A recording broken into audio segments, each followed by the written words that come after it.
स्वागत है आपका लर्न विद मनोज में। आइए आज भी एक नई कहानी के साथ कहानी का गांव। मुंशी प्रेमचंद दूसरे दिन बालाजी स्थान से निवृत्त होकर राजा धर्मसेना की प्रतीक्षा करने लगे। आज राजघाट पर एक विशाल गौशाला का शिलारोपण होने वाला था। नगर की हाट बात और वीथियां मुस्कुराती हुई जान पड़ती थीं। सड़क के दोनों पार्श्व में झंडे और झंडियां लहरा रही थीं।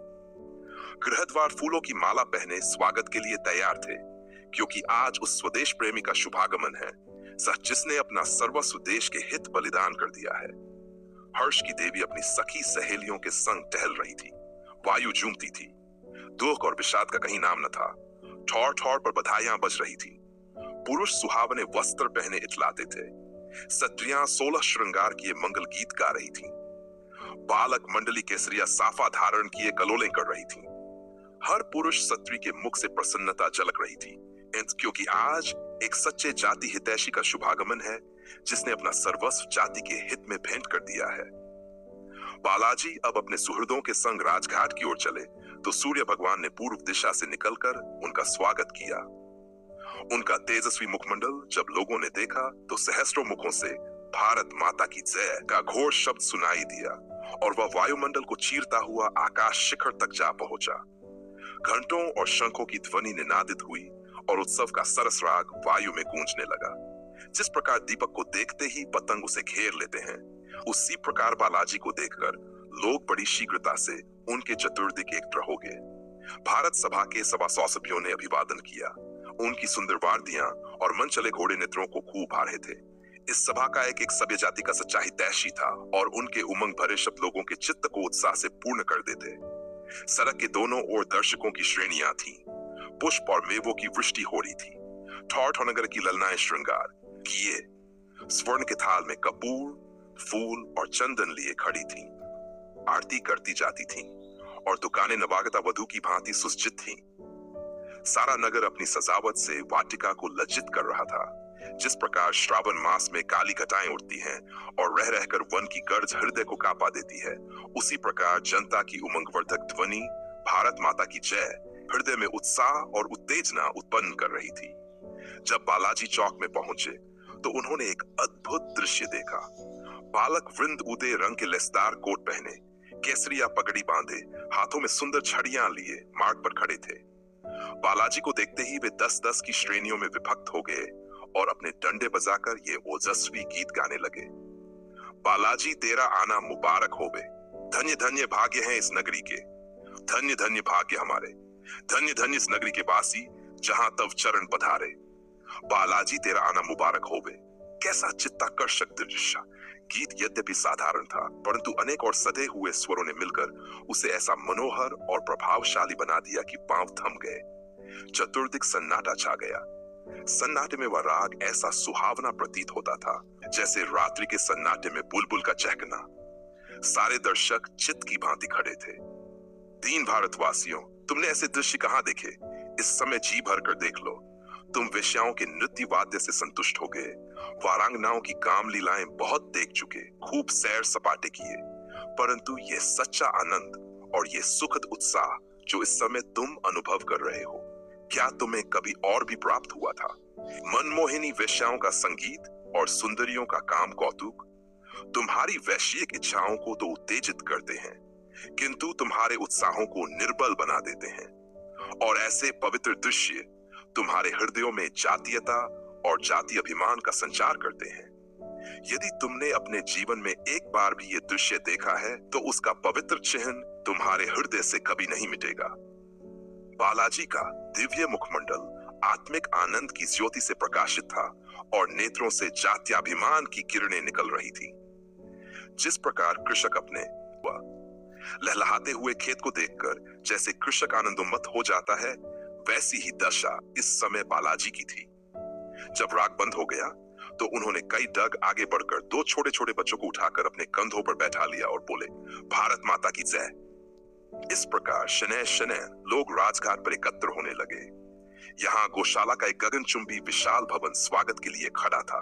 आंगन में मखमल का बिछावन बिछा हुआ था। गृहद्वार और स्तंभ फूल पत्तियों से सुसज्जित खड़े थे। भवन के भीतर एक सहस्र गायें बंधी हुई थीं। बालाजी ने अपने हाथों से उनकी नांदों में खली भूसा डाला, उन्हें प्यार से थपकियां दी। एक विस्तृत गृह में संगमरमर का अष्टभुज कुंड बना हुआ था जो दूध से परिपूर्ण था। बालाजी ने एक चुल्लू दूध लेकर नेत्रों से लगाया और पान किया। अभी आंगन में लोग शांति से बैठ भी न पाए थे कि कई मनुष्य दौड़ते हुए आए और बोले, पंडित बदलू शास्त्री, सेठ उत्तमचंद्र और लाला माखनलाल बाहर खड़े कोलाहल मचा रहे हैं और कह रहे हैं कि हमें बालाजी से दो दो बातें कर लेने दो। बदलू शास्त्री काशी के विख्यात पंडित थे। सुंदर चंद्र तिलक लगाते, हरी बनात का अंगरखा पहनते और बसंती पगड़ी बांधते थे। उत्तम चंद्र और माखनलाल दोनों नगर के धनी और लक्षाधीश व्यक्ति थे। वे उपाधियों के लिए सहस्रों व्यय करते और मुख्य पदाधिकारियों का सम्मान एवं सत्कार करना अपना प्रधान कर्तव्य समझते थे। इन महापुरुषों का नगर के निवासियों पर बड़ा दबदबा था। बदलू शास्त्री जब कभी शास्त्रार्थ करते तो निसंदेह प्रतिवादी की पराजय निश्चित होती। विशेषकर काशी के पंडित प्रागवाल और इसी पंथ के अन्य धार्मिक गण तो उनके पसीने की जरूरी बहाने को उद्यत रहते थे। शास्त्री जी काशी में हिंदू धर्म के रक्षक और महान स्तंभ के रूप में प्रसिद्ध थे। उत्तम चंद्रलाल में भी धार्मिक उत्साह की मूर्तियां थे। ये लोग बहुत दिनों से बालाजी से शास्त्रार्थ करने का अवसर ढूंढ रहे थे। आज उनका मनोरथ पूरा हुआ। पंडों और प्रागवालों का एक दल साथ लिए आ पहुंचे। बालाजी ने इन महात्माओं के आगमन का समाचार सुना तो बाहर निकल आए, परंतु यहाँ की दशा विचित्र पाई। उभय पक्ष के लोग लाठियां संभाले, अंगरखे की बाहें चराए, गुथने को उद्यत थे। शास्त्री जी प्रागवालों को भिड़ने के लिए लकार रहे थे और सेठ जी उच्च स्वर में कह रहे थे, इन शूद्रों की धज्जियां उड़ा दो, चलेगा तो देखा जाएगा, तुम्हारा बाल बांका न होने पाएगा। माखनलाल साहब गला फाड़ फाड़ कर चिल्ला रहे थे, निकल आए जिसे कुछ अभिमान हो, प्रत्येक को सब्जबाग दिखा दूंगा। बालाजी ने जब ये रंग ढंग देखा तो राजा धर्म सिंह से बोले, आप बदलू शास्त्री को जाकर समझा दीजिए कि वह इस दुष्टता को त्याग दें, अन्यथा दोनों पक्षों की हानि होगी और जगत में उपहास होगा सो अलग। राजा साहब के नेत्रों से मानो अग्नि बरस रही थी। वे बोले, इस पुरुष से बात करना मैं अपनी अप्रतिष्ठा समझता हूं। उसे प्रागवालों के समूह का अभिमान है, परंतु मैं आज उसका सारा मत चूर्ण कर दूंगा। उनका उद्देश्य इसके सिवा और कुछ नहीं है कि वे आप पर वार करें, पर जब तक मैं और मेरे पांचों पुत्र जीवित हैं, तब तक कोई भी आपकी ओर कुदृष्टि से नहीं देख सकता। आपके एक संकेत मात्र की देर है, मैं पलक झपकते ही उन्हें इस दुष्टता का स्वाद चखा दूंगा। बालाजी जान गए कि ये वीर उमंग में आ गया है। राजपूत जब उमंग में आता है तो उसे मरने मारने के अतिरिक्त और कुछ नहीं सूझता। वे बोले, राजा साहब, आप दूरदर्शी होकर ऐसे वचन कह रहे हैं, ये अवसर ऐसे वचनों का नहीं है। कृपया आगे बढ़िए और अपने आदमियों को रोको, नहीं तो परिणाम बुरा होगा। बालाजी ये कहते कहते अचानक रुक गए। समुद्र की तरंगों की भांति लोग इधर उधर से उमड़ते चले आ रहे थे। हाथों में लाठियां थीं, नेत्रों में रुधिर की लाली, मुखमंडल क्रुद्ध, भ्रिकुटियां कुटिल। देखते देखते ये जन समूह प्राग वालों के सिर पर पहुंच गया। समय सन्निकट था कि लाठियां सिरों को चूमे ही कि बालाजी विद्युत की भांति लपक कर एक घोड़े पर सवार हो गए और ऊंचे स्वर में बोले, भाइयों, क्या अंधेर है? यदि मुझे अपना मित्र समझते हो तो झटपट हाथ नीचे कर लो और पैरों को एक इंच भी आगे मत बढ़ाओ। मुझे गर्व है कि तुम्हारे हृदयों में वीरों सा क्रोध और उमंग तरंगित हो रहे हैं। क्रोध एक पवित्र उद्वेग है और पवित्र उत्साह है, परंतु आत्म संवरण उससे भी अधिक पवित्र धर्म है। इस समय अपने क्रोध को दृढ़ता से रोको। क्या तुम अपनी जाति के लिए अपने कुल के कर्तव्य का पालन कर चुके हो कि अब प्राण विसर्जन करने पर तत्पर हो? क्या तुम दीपक लेकर स्वयं कूप में गिरना चाहते हो? ये लोग तुम्हारे ही स्वदेश बंधु हैं, तुम्हारे ही रक्त के हैं। इन्हें अपना शत्रु मत समझो। यदि वे मूर्ख हैं तो उनकी मूर्खता का निवारण करना तुम्हारा कर्तव्य है। यदि वे तुम्हें अपशब्द कहें तो तुम बुरा मत मानो। यदि ये तुमसे युद्ध करने को प्रस्तुत हों तो तुम नम्रता से स्वीकार कर लो और एक चतुर वैद्य की भांति अपने विचारहीन रोगियों की औषधि करने में तल्लीन हो जाओ। मेरी इस आशा के प्रतिकूल यदि तुम में से किसी ने हाथ उठाया तो वह जाति का शत्रु होगा। इन समुचित शब्दों से चतुर्दिक शांति छा गई। जो जहां था वहीं चित्र लिखित सा हो गया। इस मनुष्य के शब्दों में कैसी शक्ति और प्रभाव भरा था, जिसने 50 सहस्र मनुष्यों के उमड़ते हुए उद्वेग को इस प्रकार शीतल कर दिया, जैसे कोई चतुर सारथी दुष्ट घोड़ों को रोक लेता है। और यह शक्ति उसे किसने दी थी? न उसके सिर पर कोई राज मुकुट था, न वह किसी सेना का नायक था।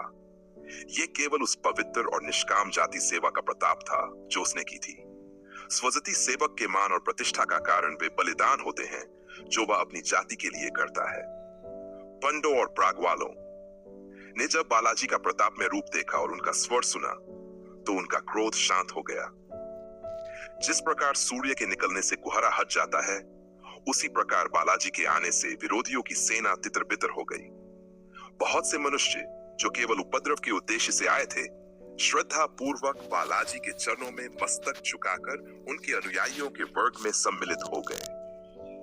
ने बहुत चाहा कि वह पंडों के पक्षपात और मूर्खता को उत्तेजित करे, किंतु सफलता न मिली। उसी समय बालाजी ने एक अत्यंत प्रभावशाली वक्तृता दी, जिसका एक एक शब्द आज तक सुनने वालों के हृदय पर अंकित है और जो भारतवासियों के लिए सदा दीपक का कार्य करेगी। बालाजी की वक्तृताएं प्रायः सारगर्भित होती थीं, परंतु वह प्रतिभा, वह ओज जिससे ये वक्तृता अलंकृत थी, उनके किसी अन्य व्याख्यान में नहीं दिख पड़ता। उन्होंने अपने वाक्यों के जादू से थोड़ी ही देर में पंडों को अहीरों और पासियों से गले मिला दिया। उस वक्तृता के अंतिम शब्द थे, यदि आप दृढ़ता से कार्य करते जाएंगे तो अवश्य एक दिन आपको अभीष्ट सिद्धि का स्वर्ण स्तंभ दिखाई देगा, परंतु धैर्य को कभी हाथ से न जाने देना। दृढ़ता बहुत बड़ी प्रबल शक्ति है। दृढ़ता पुरुष के सब गुणों का राजा, वीरता का एक प्रधान अंग है। इसे कदापि हाथ से न जाने देना। तुम्हारी परीक्षाएं होंगी। ऐसी दशा में दृढ़ता के अतिरिक्त कोई विश्वास पात्र पथ प्रदर्शक नहीं मिलेगा। दृढ़ता यदि सफल न भी हो सके तो संसार में अपना नाम छोड़ जाती है। बालाजी ने घर पहुंचकर समाचार पत्र खोला। मुख पीला हो गया और करुणा में हृदय से एक ठंडी सांस निकल आई। धर्म सिंह ने घबराकर पूछा, कुशल तो है? सदिया में नदी का बांध फट गया है, बस सहस्रों मनुष्य गृहहीन हो गए। ओह, सहस्रों मनुष्य प्रवाह की भेंट चढ़ गए। सारा नगर नष्ट हो गया। घरों की छतों पर नावें चल रही हैं।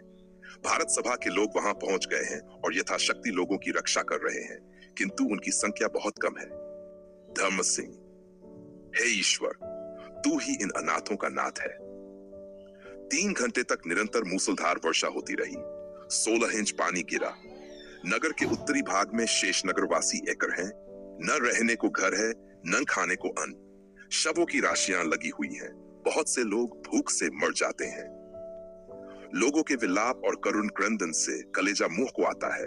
सभी आपदाग्रस्त लोग बालाजी को बुला रहे हैं। उन्हें विश्वास है कि मेरे पहुंचने से उनके दुख दूर हो जाएंगे। कुछ काल तक बालाजी ध्यान में मग्न रहे, तत्पश्चात बोले, मेरा जाना आवश्यक है, मैं तुरंत जाऊंगा। आप सदिया को भारत सभा की तार दे दीजिए कि वह इस कार्य में मेरी सहायता के लिए तैयार रहें। राजा सभी ने निवेदन किया, यदि आज्ञा हो तो मैं भी चलूं? बालाजी, मैं वहां पहुंचकर आपको सूचना दूंगा। मेरे विचार में आपके जाने की अभी आवश्यकता नहीं है। धर्म सिंह, उत्तम होता कि आप प्रातःकाल ही जाते। नहीं, मुझे यहाँ एक क्षण भी ठहरना कठिन जान पड़ता है। मुझे वहां तक पहुंचने में अभी कई दिन लगेंगे। पल भर में नगर में यह समाचार फैल गया कि सदिया में बाढ़ आ गई है और बालाजी वहां जा रहे हैं। यह सुनते ही सहस्रों मनुष्य पहुंचाने के लिए निकल पड़े। 9 बजते बजते द्वार पर 25 सहस्र मनुष्यों का समुदाय एकत्र हो गया। सदिया की दुर्घटना प्रत्येक मनुष्य के मुख पर थी। लोग उन आपदा पीड़ित मनुष्यों की दशा पर सहानुभूति और चिंता व्यक्त कर रहे थे। सैकड़ों मनुष्य बालाजी के जाने को कुटिबद्ध हो गए। सहायता के लिए एक फंड खोलने का परामर्श होने लगा। उधर धर्म सिंह के अंपुर में नगर की मुख्य प्रतिष्ठित स्त्रियों ने आज सुवामा को धन्यवाद देने के लिए एक सभा आयोजित की थी। उस उच्च प्रसाद का एक कोना स्त्रियों से भरा हुआ था। प्रथम वज्रानी ने की स्त्रियों के साथ मिलकर एक मंगलमय सुहावना गीत गाया। उसके बाद सब स्त्रियां मंडल बांधा तक गार्दित गाथा लिए सुवामा के गृह पर पहुंची। सेवती और चंदा अतिथि सत्कार के लिए पहले से ही तैयार थी। प्रत्येक महिला सेगले मिली और उन्हें आशीर्वाद दिया। तुम्हारे अंक में भी ऐसे ही सुपुत्र बच्चे खेलें। फिर रानी जी ने उसकी आरती की और गीत शुरू हो गया। आज माधवी का मुखमंडल पुष्प की भांति खिला हुआ था। वह मात्र उदास और चिंतित नहीं थी। आशाएं विष की गांठ होती हैं। उन्हीं आशाओं ने उसे कल रुलाया था, किंतु आज उसका मन उन आशाओं से रिक्त हो गया था। इसलिए उसका मुखमंडल दिव्य था और नेत्र विकसित।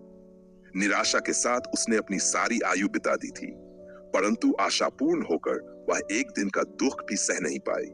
सुहावने रागों के आलाप से भवन गूंज रहा था कि अचानक सदिया का समाचार वहां भी पहुंच गया और राजा धर्म सिंह ही ये कहते सुनाई दिए, आप लोग बालाजी को विदा करने के लिए तैयार हो जाएं, वे अभी सदिया जाते हैं।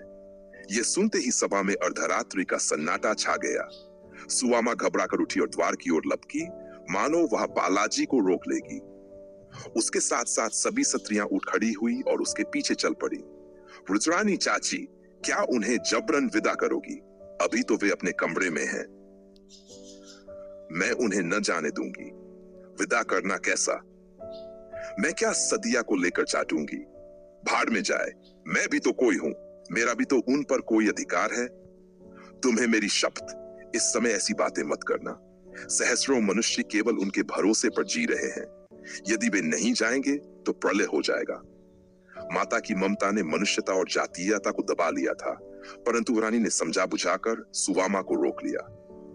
सुवामा इस घटना को स्मरण करके सदा पछताया करती थी। उसे आश्चर्य होता था कि मैं आप से बाहर क्यों हो गई थी। रानी जी ने पूछा, विरजन, बालाजी को कौन जयमाल पहनाएगा? आप, रानी जी। और तुम क्या करोगी? मैं उनके माथे पर तिलक लगाऊंगी, मान है। धीरे से, उसे न छेड़ो, बेचारी अपने ध्यान में मगन है। सुवामा को देखा तो पास आकर उसके चरण स्पर्श किए। सुवामा ने उन्हें उठाकर हृदय से लगा लिया। कुछ कहना चाहती थी, परंतु ममता से मुख न खोल सकी। फूलों की जयमाल लेकर चली कि बालाजी के कंठ में डाल दें, किंतु चरण थर्राए और आगे न बढ़ सकी। रुद्रानी चंदन का थाल लेकर चली, परंतु नेत्र श्रावण धन की भांति बरसने लगे। तब माधवी चली। उसके नेत्रों में प्रेम की झलक थी, मुख पर प्रेम की लाली थी, अधरों पर महीन मुस्कान झलक रही थी और मन प्रेमोन्माद में मगन था। उसने बालाजी की ओर ऐसी चितवन से देखा जो अपार प्रेम से भरी हुई थी। फिर सिर नीचा करके फूलों की जयमाला उनके गले में डाली, ललाट पर चंदन का तिलक लगाया। लोक संस्कार की जो न्यूनता रह गई थी वह भी पूरी हो गई। उस समय बालाजी ने एक गंभीर सांस ली। उन्हें प्रतीत हुआ कि वे अपार प्रेम के समुद्र में डूब रहे हैं। धैर्य का लंगर उठ गया और जैसे कोई मनुष्य अकस्मात जल में फिसल पड़ता है, वैसे ही उन्होंने माधवी की बांह पकड़ ली। परंतु हाँ, जिस तिनके का उन्होंने सहारा लिया वह स्वयं प्रेम की धार में तीव्र गति से बहा जा रहा था। उनका हाथ पकड़ते ही माधवी के रोम रोम में बिजली दौड़ गई। शरीर में श्वेत बिंदु झलकने लगे और जिस प्रकार वायु के झोंके से पुष्पदल पड़े हुए ओस्कन पृथ्वी पर गिर जाते हैं, उसी प्रकार माधवी के नेत्रों से अश्रु बिंदु बालाजी के हाथों पर टपक पड़े। प्रेम के मोती थे जो उन मतवाली आंखों ने बालाजी को भेंट किए। आज से ये आंखें फिर न रोएंगी। आकाश पर तारे छिटके हुए थे और उनकी आड़ में बैठी हुई स्त्रियां ये दृश्य देख रही थीं। आज प्रातःकाल बालाजी के स्वागत में ये गीत गाया गया था, बालाजी तेरा आना मुबारक होवे। और इस समय स्त्रियां अपने मन भावे स्वरों से गा रही थी, बालाजी तेरा आना मुबारक होवे। आना भी मुबारक था और जाना भी मुबारक है। आने के समय भी लोगों की आंखों से आंसू निकले थे और जाने के समय भी निकल रहे हैं। कल वे नवागत के रूप में अतिथि स्वागत के लिए आए थे, आज उनकी विदाई की जा रही है। उनका रंग रूप सब कुछ पूर्ववत है, परंतु उनके और लोगों के बीच अब कितना अंतर है। आज के लिए इतना ही। अगर वीडियो अच्छी लगी हो तो एक लाइक करना न भूलें और हाँ, चैनल पर नए हो तो सब्सक्राइब जरूर करें। मिलते हैं अगले वीडियो में।